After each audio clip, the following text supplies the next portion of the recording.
अब जो है हम आपको समझाएंगे संतुलित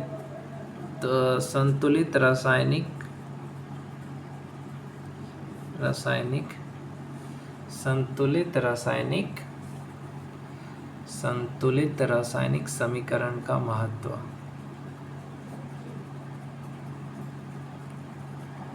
क्लास 9th में तुम लोगों ने पढ़ा होगा एक फॉर्मूला, और वो क्या है याद करो क्या है?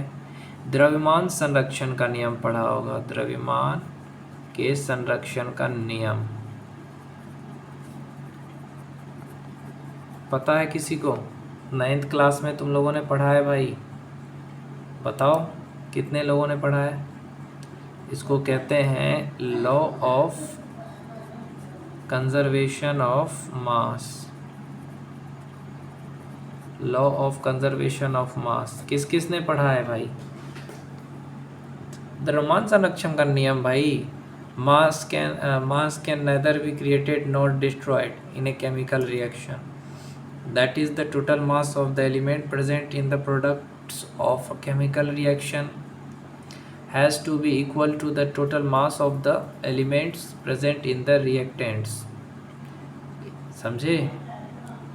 अब अंग्रेजी वाला समाचार समझ में नहीं आया, चलो हिंदी में बताता हूँ कि किसी भी रासायनिक अभिक्रिया में द्रव्यमान का ना तो निर्माण होता है ना ही विनाश, अर्थात किसी भी रासायनिक अभिक्रिया के उत्पाद तत्वों का कुल द्रव्यमान अभिकारक तत्वों के कुल द्रव्यमान के बराबर होता है। चलो इसको और अच्छे से समझाता हूँ। यानी अगर देखो इस साइड जितना होगा इसका मास, उतना ही रिएक्शन के बाद भी उतना ही मास होगा, ये कह रहा है। समझे? इसी को कहते हैं केमिकल बैलेंस। चलिए, यानी उसको डिस्ट्रॉय भी नहीं किया जा सकता है, समझे? जितना इस साइड होगा उसका मास, उतना ही उस साइड होगा। तो यही चीज़ है कि रासायनिक अभिक्रिया के पहले और उसके पश्चात तत्व के परमाणुओं की संख्या समान रहती है, मतलब जितना पहले था उतना ही बाद में रहता है। जैसे एक्सपेरिमेंट आपने 1.3 वाला जो एक्सपेरिमेंट करा था, उसमें क्या किया था? जिंक के साथ किसका एक्सपेरिमेंट किया था? Zinc plus sulphuric. लोग कहते हैं अंग्रेजी मीडियम, भाई सब कुछ सेम होता है, चाहे अंग्रेजी मीडियम में पढ़ो चाहे हिंदी मीडियम में पढ़ो, ये रिएक्शन तो सेम ही होगा ना। तब इंग्लिश हिंदी मीडियम से नहीं होता है, तुमको जानते कितना वो ज़रूरी है। जिंक प्लस सल्फ्यूरिक अम्ल, जिंक में सल्फ्यूरिक अम्ल डालेंगे तो क्या बनेगा? Zinc sulphate. अंग्रेजी मीडियम वाला भी तो यही बोलेगा ना, जिंक सल्फेट, क्यों दूसरा कुछ बोलेगा? तो भाई पढ़ाई हिंदी मीडियम में हो चाहे अंग्रेजी मीडियम में हो, बात बराबर ही है। हाँ, अंग्रेजी में थोड़ा बहुत अंग्रेज जैसा लगता है, हिंदी में देसी भाषा में समझते हो। जैसे जिंक है, उसके साथ सल्फ्यूरिक अम्ल मिलाएंगे तो जिंक सल्फेट, और हाइड्रोजन मैंने कहा था ना दूसरे एक्सपेरिमेंट में आपको हाइड्रोजन मिलेगा, तो हाइड्रोजन मिला कि नहीं मिला? उसी को जिंक को हम कहते हैं Zn प्लस सल्फ्यूरिक अम्ल को क्या कहते हैं? H2SO4। तो उससे क्या हुआ? Zinc sulphate. तो zinc sulphate ZnSO4 plus hydrogen. ये सारा चीज़ याद रखना है मेरे भाई, एग्ज़ाम में पूछ सकता है। ZnH2SO4 plus H2 sorry. तो यहाँ पे देखो LHS RHS के बराबर है कि नहीं है, ये हम लोग देखते हैं। यहाँ पे जिंक का 1 है परमाणु संख्या, उसी तरीके से हाइड्रोजन का कितना है? 2 है। सल्फ़र का कितना है? 1 है। ऑक्सीजन का कितना है? 4 है। तो 1 2 1 3 3 1 4 1 5 2 7 1 8 8 इधर है। इधर भी देख लेते हैं भैया, इधर भी जिंक का 1 है, सल्फ्यूरिक ऑक्सीजन का 4 है, इधर हाइड्रोजन का 2 है। गिन के देखो, 1 1 2 2 4 4 8, और इधर कितना है? 4 1 5 2 7 1 8। दोनों साइड बराबर है कि नहीं है? इसी को कहते हैं केमिकल बैलेंस। दोनों साइड बराबर है, मतलब LHS is equal to RHS। इधर भी जिंक 1 है, इधर भी 1 है, इधर इधर S 1 है, इधर भी देखो जिंक प्लस सल्फ्यूरिक अम्ल, तो देखो जिंक है, इधर भी सल्फ्यूरिक अम्ल भी है, है ना। तो देखो इधर भी है जिंक सल्फेट, हाइड्रोजन भी है इधर, SO4 इधर भी है, ZnSO4 plus H2 sulphate plus hydrogen. चलिए एक और बैलेंस करने वाला देख लेते हैं, तुम लोग को फिर एक अच्छे से समझा रहा हूँ भाई। देखो सबसे पहले देख लेते हैं मेरे भाई, मेरे दोस्त, मेरी बहन, Fe प्लस H2O।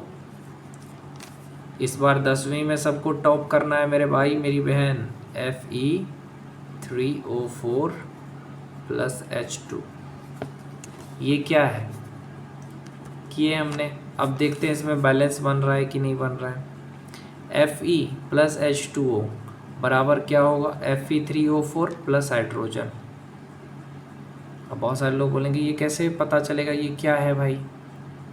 तो चलो अब यहाँ पे हम लिखेंगे तत्व के बारे में, तत्व और उसमें कितना परमाणु का संख्या है, परमाणुओं की संख्या, ये हम निकाल रहे हैं LHS के लिए। तत्व और परमाणु की संख्या FeHO, इसमें Fe कितना 1, हाइड्रोजन कितना 2, ऑक्सीजन कितना 1। ये तो हमने LHS की बात करी। अब RHS में क्या है, RHS में क्या होगा, RHS में भी तत्व है और परमाणु की संख्या,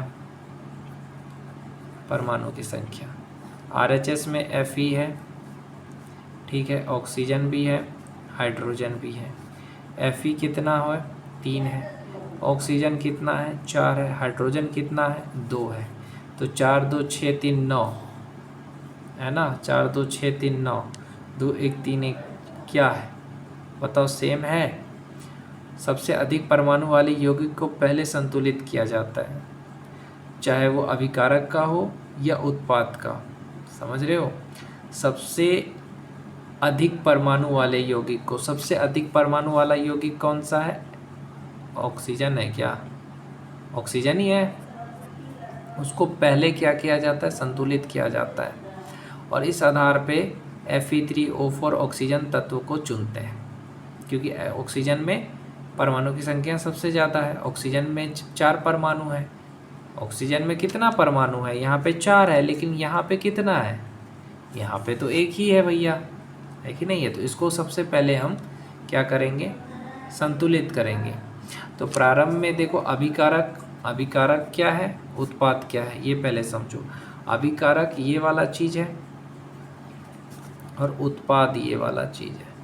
अब इसको हम बैलेंस करके देखेंगे ना भैया कि कैसे होगा बैलेंस, मेरे भाई मेरी बहन कैसे होगा बैलेंस। चलो देखते हैं, बैलेंस करना सिखा रहा हूँ, एग्जाम में ऐसे ही करना है आपको। देखो जो दोनों साइड लिख लो कि किस में कितना है, ठीक है, और उसमें देखो कि कौन सा तत्व है, चाहे ये अभिकारक में है चाहे उत्पाद में है, कौन सा तत्व सबसे ज़्यादा परमाणु संख्या वाला है। तो यहाँ पे आपको कौन सा तत्व ऐसा दिख रहा है भैया, कौन सा तत्व ऐसा दिख रहा है जिसमें सबसे ज़्यादा परमाणु की संख्या है। तो देखो इसमें Fe एक है, ये है सबसे ज़्यादा, तो ऑक्सीजन का ही है।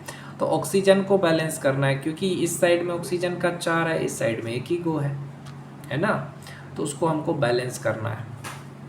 तो H2O प्रारंभ में क्या करेंगे हम, H2O अभिकारक का देखेंगे, जिसको संतुलित करने के लिए ऑक्सीजन का 4 परमाणु की संख्या होनी चाहिए, ठीक है। तो उत्पाद में क्या होगा, उत्पाद ये क्या है, अभिकारक है, ये क्या है, उत्पाद है। तो अभिकारक और ये उत्पाद, देखते हैं क्या कैसे क्या होता है। तो Fe3 मेरी भाई मेरी बहन, Fe3O4 में S में कैसे बैलेंस करेंगे मेरी भाई, इसमें 4 से गुना कर दो, ये कर सकते हो ना। संतुलित करने के लिए 1 को 4 बनाना पड़ेगा, 1 गुना 4 यानी 4, ये है ना, तभी ना ये 4 4 कटेगा भाई, समझे बात को। परमाणु की संख्या को बराबर करना है तो हम अभिक्रिया में शामिल तत्व और यौगिक के सूत्रों को नहीं बदल सकते हैं, समझे। ये नहीं है कि अब इसका सूत्र बदल देते हैं, यहाँ पे भी 3 लिख देते हैं यहाँ पे भी 4 लिख देते हैं। ऐसा बिल्कुल नहीं करना है, समझे। ऑक्सीजन परमाणु का संतुलित करने के लिए 4 गुणांक लगा देंगे, ये कर सकते हैं ना। लेकिन H2O4 ये नहीं लिखेंगे। यहाँ पे O4 देखो, अगर तुम ये सोच रहे हो मेरे भाई मेरी बहन कि बहुत सारे भाई बहन ये सोचेंगे इसको ऐसे बैलेंस कर देंगे ना, FeH2O और Fe3 और Fe3O4 प्लस H2 है। अरे सर हम क्या करेंगे सर, इसको ऑक्सीजन 4 है, यहाँ पे भी 4 लिख देते हैं। बैलेंस हो गया ना सर, हो गया ना बैलेंस। Fe3 है, रुकिए सर यहाँ पे भी हम 3 लिख देते हैं। हाँ सर, ये पूरा गलत काट देगा, एग्जाम में ऐसा करिएगा तो गलत काट देगा, पगला है आप। ये ऐसे नहीं होगा, ये होगा ऐसे।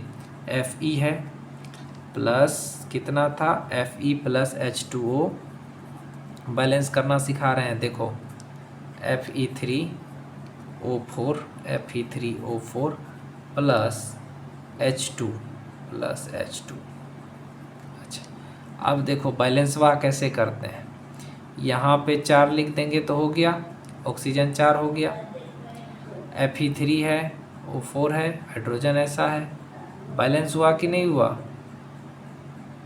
बैलेंस अभी भी नहीं हुआ है। यहाँ पे Fe का तो 3 है, तो यहाँ अगर 3 लिख देंगे तो क्या होगा, बैलेंस हुआ कि नहीं हुआ? क्या कहते हो, हुआ? तो इस तरह से बैलेंस होता है।